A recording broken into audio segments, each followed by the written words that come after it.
이 시간에는 문장의 구조에 대해 알아보겠습니다.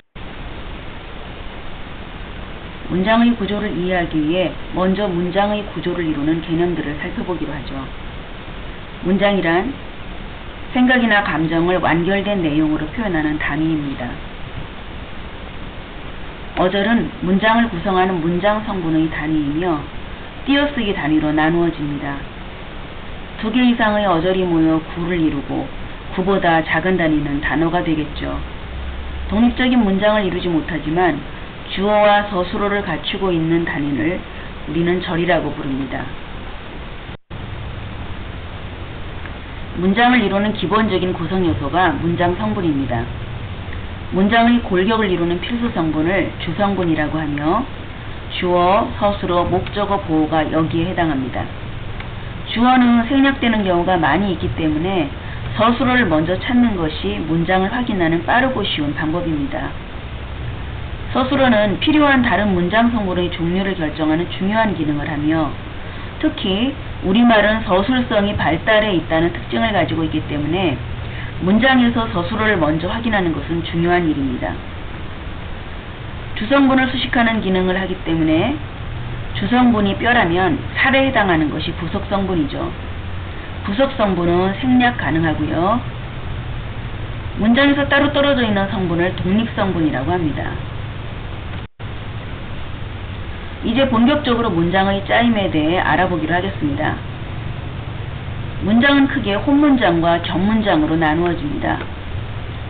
주어와 서술어의 관계가 한 번만 나타나면 혼문장이고 2번 이상 나타나면 격문장입니다. 앞서 말했듯이 문장의 중심을 이루는 것이 서술어이므로 서술어가 2번 이상 나온다면 격문장이라고 볼 수 있겠죠. 격문장은 이어진 문장과 아는 문장으로 나누어집니다. 이어진 문장이란 말 그대로 2개의 문장이 연결 어미에 의해 이어져 있는 문장으로 두 문장의 관계가 and나 but 또는 or의 관계로 이어져 있으면 대등하게 이어진 문장이라고 하고 대등하게 이어진 문장이 아니면 모두 종속적으로 이어진 문장에 해당합니다. 하나의 문장 속에 다른 문장이 포함되어 있을 때 엄마처럼 다른 문장을 품어 안고 있는 문장은 아는 문장이라고 하고 아기가 엄마 품에 안겨 있듯이 다른 문장 속에 들어가 하나의 문장 성분처럼 쓰이는 문장은 안긴 문장이라고 부릅니다. 이 안긴 문장을 다른 말로 절이라고 하는데 절은 문장 안에서 어떤 기능을 하느냐에 따라 명사절, 관형절, 부사절, 서술절, 인용절로 나눌 수 있습니다. 문장의 짜임에 대해 전체적인 얼개를 이해했다면 이제 하나씩 집중 탐구해 보겠습니다. 먼저 이어진 문장부터 살펴보지요. 대등하게 이어진 문장은 앞문장과 뒷문장의 관계가 나열, 대조, 선택의 관계에 놓여있는 경우를 가리킵니다. 그런데 이런 경우를 봅시다. 나와 동생은 닮았다. 이 문장을 2개의 문장으로 나눌 수 있을까요? 나는 닮았다, 동생은 닮았다. 문장의 의미가 전달되지 않죠. 따라서 이 문장은 격문장이 아니라 혼문장입니다. 그렇지만 나와 동생은 예쁘다라는 문장은 나는 예쁘다라는 문장과 동생은 예쁘다라는 2개의 문장으로 이루어져 있지요. 즉 나는 예쁘고 동생은 예쁘다의 형태이므로 이 문장은 격문장입니다. 접속조사 와나 과를 사용하는 문장의 경우 혼문장인지 격문장인지 구별해 유의해야 합니다. 종속적으로 이어진 문장은 아주 종류가 많습니다. 앞문장과 뒷문장은 주종관계를 이루므로 주가 되는 절은 주절, 주절을 한정하는 절은 종속절이라고 표현합니다.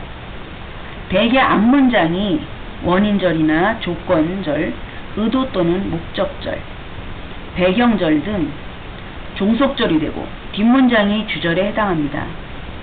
대등하게 이어진 문장과 종속적으로 이어진 문장을 구별하는 좋은 방법 중의 하나가 앞절과 뒷절이 도치 가능한지 여부입니다.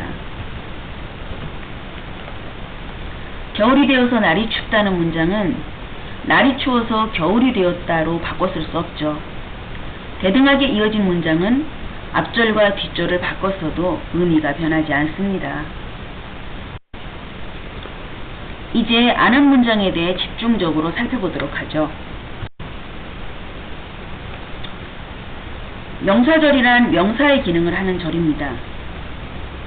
어미 중에서 다른 품사처럼 기능하게 해주는 어미를 전성어미라고 하는데, 명사 전성어미, 관형사 전성어미, 부사 전성어미가 있습니다.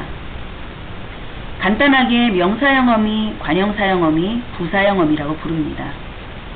명사절을 만들기 위해서는 명사형 어미, 음이나 기를 사용합니다. 음과 기는 의미 차이가 있습니다. 음은 사건이 완료된 경우에, 기는 사건이 완료되지 않은 경우에 사용합니다. 음 대신에 의존 명사를 이용하여 뭐뭐 하는 것의 형태를 취하기도 합니다. 구어체에서는 이 형태를 더 많이 사용합니다. 체온을 수식하는 관형어의 기능을 하는 것이 관형절입니다. 관형절은 일반적으로 관형사형 어미를 이용하여 만들며, 이때 관형사형 어미는 시제를 표현하는 기능을 합니다. 또는 조사 는을 이용하여 관형절을 만들기도 하지요. 관형절은 문장 성분의 생략 여부에 따라 동격 관형절과 관계 관형절로 나누어집니다. 그는 우리가 돌아온 사실을 모른다는 문장에서 우리가 돌아왔다는 사실과 동격을 이루죠. 관형절 안에 문장 성분이 빠진 것이 없죠. 나는 그가 돌아왔다는 소식을 들었다라는 문장도 마찬가지입니다. 그가 돌아왔다와 소식은 동격을 이룹니다. 이런 경우를 동격 관형절이라고 합니다.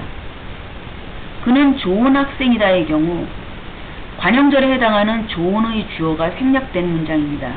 주어는 학생이지요. 관형절의 원 문장은 학생이 좋다인데 중복되는 표현인 주어를 생략해서 좋은만 남은 이런 거죠. 이렇게 생략된 문장 성분이 있다면 관계 관형절이라고 합니다.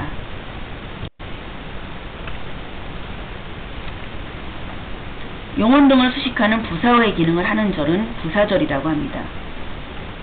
부사절을 만들려면 두 가지 방법이 있는데, 부사와 전미사를 이용하는 경우와 부사형 어미를 사용하는 경우가 있습니다. 아, 어, 개, 지, 고 같은 것들이 부사형 어미로 사용됩니다. 그런데 이 부사형 어미와 종속적 연결 어미는 엄밀하게 구분되지 않습니다.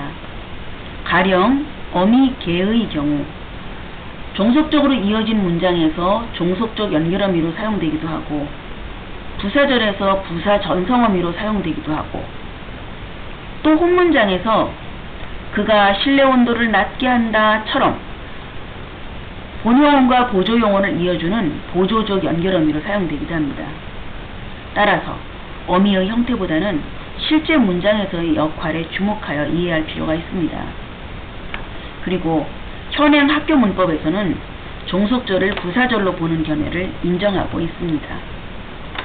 따라서 부사와 전미사가 아니라 부사형 어미를 사용하는 부사절의 경우는 종속적으로 이어진 문장으로 볼 수 있다는 사실을 알아두시기 바랍니다.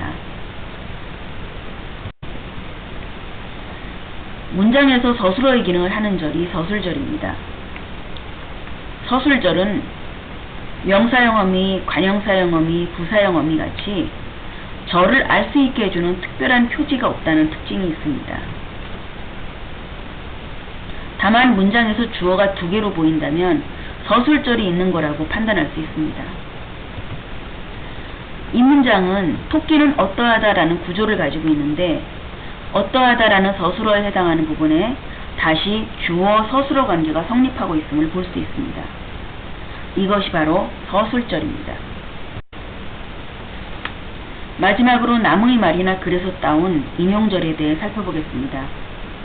인용절은 인용 방식에 따라 직접 인용절과 간접 인용절로 나누어지고, 각각 인용격 조사 라고와 고를 사용합니다.